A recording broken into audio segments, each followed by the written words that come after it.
t'as vu ma tasse, elle est trop belle. Je venais vous partager mon avis sur Maléfique 2 que je suis allée voir hier soir du coup. De base j'étais pas une grande fan du premier. Pour le 2 du coup je partais mais vraiment sans aucune attente. Et au final je sais pas trop quoi en penser une fois encore parce que ça me fait en fait le même effet qu'avec le premier. J'ai passé un bon moment mais est-ce que je vais pas en avoir une fois encore rien à foutre quand je vais le revoir parce que je pense que je le reverrai au moins une fois. C'est fort possible. Du coup j'arrive pas à savoir si j'ai vraiment aimé ou pas. Mais, enfin bon, non si, je sais que j'ai pas vraiment accroché. En fait c'est une saga je pense à laquelle je reste totalement hermétique. Je trouve qu'on reste trop à la surface, y compris dans ce deuxième volume en fait. Volume bien sûr. Deuxième film. Il y a tout qui va trop vite, il y a des sujets qui sont lancés comme ça mais on les passe tellement, on les zappe vite en fait. On reste à la surface une fois encore et moi je trouve que Maléfique c'est plus un show à voir une fois, qui est sympa à regarder mais après voilà tu vis très bien ta vie sans. Je trouve que ça apporte rien de spécial. Ensuite, ce que j'ai vraiment bien aimé dans ce film, je pense que c'est les 15 dernières minutes. C'est les seules qui m'ont vraiment semblé pertinentes et qui ont bien marché avec moi.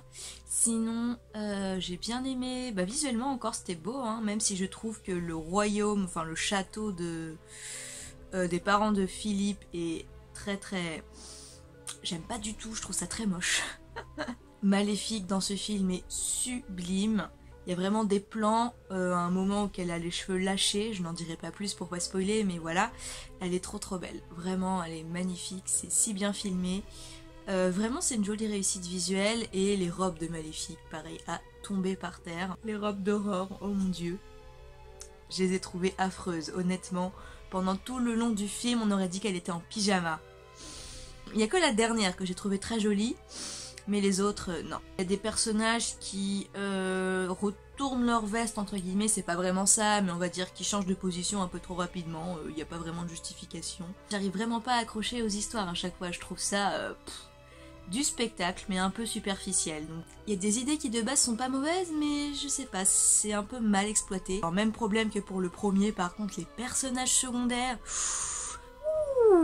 on atteint des summums de débilité, mais...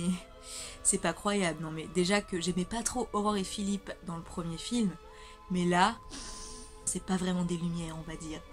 Mais je dis ça, mais c'est pas les seuls, hein. Tout le monde est débile dans ce film, en fait, je suis désolée. Je suis méchante, mais c'est vraiment ce que j'ai pensé, quoi. La seule qui est censée et pas idiote, c'est Maléfique. Et peut-être quelques autres personnages qu'on voit un peu dans le film, mais pas assez à mon goût d'ailleurs, mais bon. Après voilà, Aurore et Philippe, ils ont bon fond, c'est pas des mauvaises personnes, mais... D'ailleurs, ils ont changé d'acteur pour Philippe, et je dois dire qu'il était pas moche. Maléfique reste cool, et pour moi, ça reste le meilleur personnage. Elle est toujours pas méchante pour moi, par contre. D'ailleurs, dans le film, je lui donnais raison quasiment tout le temps. Team Maléfique, clairement. J'ai trouvé qu'il y avait une vraie dualité symbolique aussi, peut-être encore plus forte que dans le premier, avec, d'un côté, on a Maléfique et sa langue qui représentent un petit peu la nature, etc., tandis que tout ce qui est le palais impérial, les parents de Philippe, enfin tout ça, ça représente un petit peu la progression technologique, mais un peu du mauvais côté, avec les hommes qui veulent prendre le dessus sur la nature, etc. Et qui vont un peu trop loin dans l'exploitation, etc. Enfin voilà, c'est des images, hein, c'est pas ce qui se passe dans le film, mais c'est comme ça que moi je l'ai un peu interprété. Il y a vraiment cette guerre entre les deux parties, et je trouvais que symboliquement, le film est pas si mal que ça. Après voilà, ça reste de l'interprétation. Si vous avez aimé le premier, franchement, allez voir le second, je pense qu'il va vous plaire, je dirais même qu'il est peut-être un petit peu mieux. Mais bon, comme je vous l'ai dit, je sais pas, j'arrive pas à me faire un avis encore. Angelina Jolie est toujours très bien dans son rôle, je dirais même qu'elle a la classe plus que jamais. Pour le reste, je reste vraiment très hermétique à cette saga personnellement. Enfin bref, j'espère que vous ça vous plaira. Si vous avez aimé le premier notamment, je pense pas que vous serez déçus par le second normalement. Allez, je vous fais plein de bisous et puis je vous dis à très bientôt pour une prochaine vidéo sur cette chaîne. Ciao!